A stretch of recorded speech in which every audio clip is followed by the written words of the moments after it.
अगर किसी हस्बैंड को, मुस्लिम हस्बैंड को अपनी पत्नी को तलाक देनी है और पत्नी उसी के घर पर है, यानी कि पति के घर पर ही पत्नी है, उसी के माँ बाप या वो साथ में रहते हैं, अपनी पत्नी को एक शौहर तलाक देना चाहता है, तो क्या ऐसी सिचुएशन में सेम एड्रेस पर हस्बैंड अपनी पत्नी को डाक के जरिए तलाकनामा भेज सकता है या नहीं भेज सकता? ये एक टेक्निकल सवाल है। फ्रेंड्स, सबसे पहले आप ये समझिए कि किसी का एक XYZ एड्रेस है, उस XYZ एड्रेस पर वो व्यक्ति अपनी पत्नी के साथ रह रहा है, दोनों एक साथ रह रहे हैं। अब यहाँ पर प्रॉब्लम यह है कि हस्बैंड ने एक चिट्ठी जिसमें तलाकनामा भी था उसमें अपने एड्रेस से पोस्ट की और वापस वो उसी के एड्रेस पर आनी है, तो ये एक टेक्निकली एक ऐसा इशू है कि अगर हम इसे कोर्ट में लेकर जाएंगे तो हमें ही प्रॉब्लम होगी कि शायद तुमने खुद को ही चिट्ठी भेज के खुद ही रिसीव कर ली और ये तलाक एक एप्रोप्रिएट तलाक नहीं मानी जाएगी, इसकी सर्विस सही से नहीं मानी जाएगी, क्योंकि हम कैसे प्रूफ करेंगे कि ये भेजने वाला हस्बैंड था और रिसीव करने वाली वाइफ थी? हो सकता है फेक सिग्नेचर कर दें,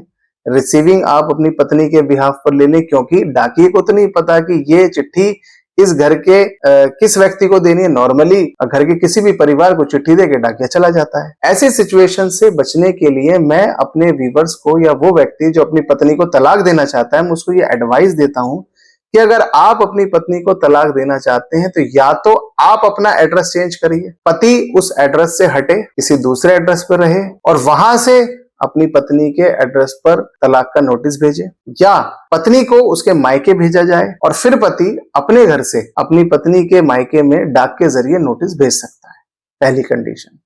अब बहुत सारे लोग ऐसे भी हैं जो ये कहेंगे कि भाई मेरी पत्नी तो मेरे घर से निकलने के लिए ही तैयार नहीं है, वो ये समझ चुकी है कि अगर मैं उसको उसके मायके भेजूंगा तो शायद उसके वापस आने के रास्ते बंद हो जाएं, वो आपके घर से ही नहीं निकलना चाह रही है, वो पहले से कुछ प्लान करके बैठी, तो ऐसी सिचुएशन में क्या करना है? तो फ्रेंड, ऐसा नहीं है कि कानून में इसका समाधान नहीं है। अब आपको करना यह है कि अब आपको एक तलाकनामा ड्राफ्ट करना है। उस तलाकनामे को अपने वकील साहब से आप ड्राफ्ट करिए, सबसे बेस्ट तरीका है। उस पर साइन करिए, उसमें 2 गवाहों के भी आप साइन करवाइए और फिर उसका एक PDF बनाकर आपको उस तलाकनामे को अपने मोबाइल के WhatsApp से अपनी पत्नी के WhatsApp नंबर पर भेजना है। जब उस पर ब्लू टिक हो जाए तो आपको उसका एक स्क्रीनशॉट अपने मोबाइल में प्रिजर्व करना है।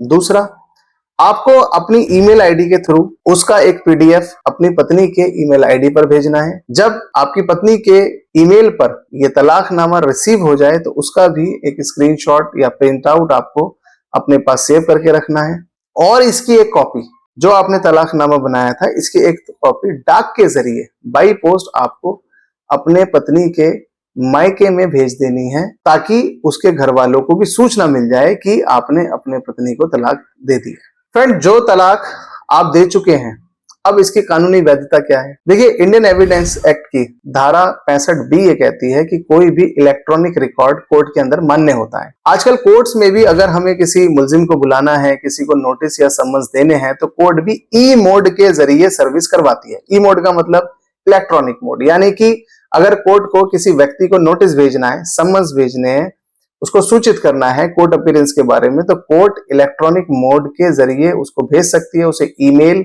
व्हाट्सएप, टेक्स्ट के जरिए भी नोटिस व्हाट्सएप किया जा सकता है और उसकी सपोर्ट में section 65B of Indian evidence act का एक सर्टिफिकेट लगाना होता है।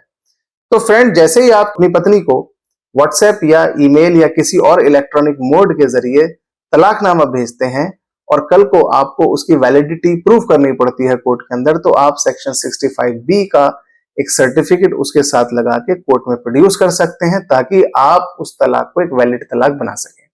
फ्रेंड्स, आई होप ये थोड़ा सा टेक्निकल एक टॉपिक था जिसको समझाने के लिए मैंने आपको थोड़ा सा ज्यादा टाइम लिया। आई होप आपको समझ में आया होगा। इसके बावजूद भी अगर आपके जहन में कोई सवाल है जो मुस्लिम तलाक से रिलेटेड, तो आप मुझे इनबॉक्स में लिखिए, मैं कोशिश करूंगा उसका रिप्लाई दूं, या मैं ये भी कोशिश करूंगा कि मैं उसके ऊपर एक प्रॉपर डिटेल्ड वीडियो आपको बनाऊं ताकि आप उसमें एजुकेट हो सकें। फ्रेंड्स, अगर आपको मेरी वीडियो अच्छी लगी हो, बस मेरी आपसे रिक्वेस्ट है कि आप मेरी वीडियोस को लाइक, शेयर एंड सब्सक्राइब करें। Thank you.